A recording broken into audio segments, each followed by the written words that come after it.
We're going to do it out loud. Intangibles of leadership, morale, unit cohesion, level of training, and experience. Situational awareness and public domain opinion are elements of this domain. This is the domain where commanders' intent, doctrine, tactics, techniques, and procedures reside. This form of warfare suited the United States because it played to U.S. strengths. It could be capital rather than labor intensive. It reflected a preference for outsmarting opponents. It avoided excessive casualties, both received and inflicted, and it conveyed an aura of almost effortless superiority. Those ideas were deeply comforting and not entirely wrong. Information and communication technologies were bound to make a difference in military practice, although the RMA agenda understated the extent to which American predominance was dependent on not only the sophistication of its technology but also the sheer amount of firepower, particularly air delivered at its disposal. Furthermore, while the United States' evident military superiority in a particular type of war was likely to encourage others to fight in different ways, that military capacity would also constrain opponents' and ambitions. As a regular conventional war against the United States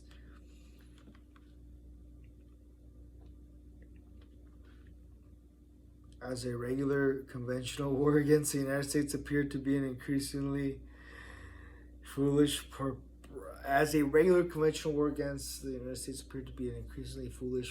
proposition, especially after its convincing performance. Believe it or not, I noticed that when I read out loud, I don't think about it as much. It's like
There was an unreal quality to this view of future warfare. It was for political entities that were not fearful, desperate, vengeful, or angry, that could maintain a sense of proportion over the interests at stake and the humanity of the opponent. It was a view that betrayed a detached attitude to the well springs of conflict and violence, the outlook of a concerned observer rather than a committed participant.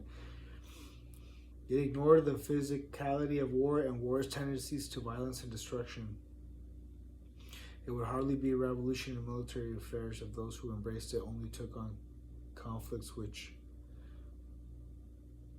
promised certain and easy victories. The 1991 Gulf War vindicated this vision, but that was helped by Saddam Hussein's ignorance of the real military balance.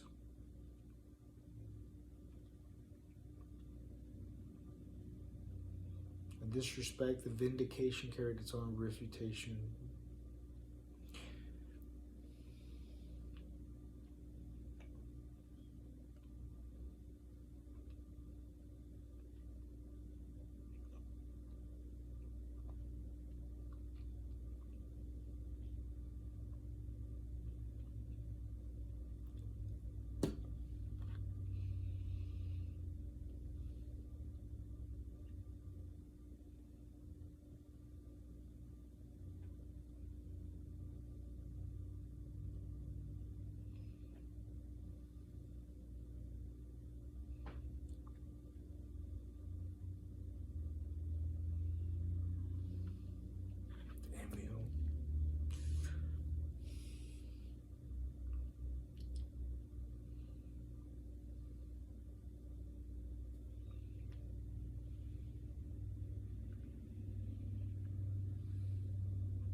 The belligerents must not only have comparable military capabilities, but also inhabit the same moral and political universe. The model was geared to American strengths, and for that very reason was unlikely to be followed by opponents who would seek to exploit the presumed American weaknesses of impatience and casualty intolerance. Enemies would be inclined to cause hurt in an effort to encourage a sense of disproportion in the population and unhinged multilateral coalitions. Precision warfare made it possible to limit but also to maximize damage, just as high accuracy made it possible to avoid nuclear power plants, hospitals, and apartment blocks. It also made it possible to score direct hits. Even in the American model, there were always dual-use faculties that served both military and civilian purposes. For example, energy and transportation, targeting them as part of the military purpose still led to the disruption of civilian life. In other respects, the new technologies encouraged a progressive overlap between the civilian and military spheres. High-quality surveillance, intelligence, communication, navigation became widely available as consumer gadgets which could be exploited by crude, small organizations with limited budgets. Lastly, nuclear weapons and long-range missiles.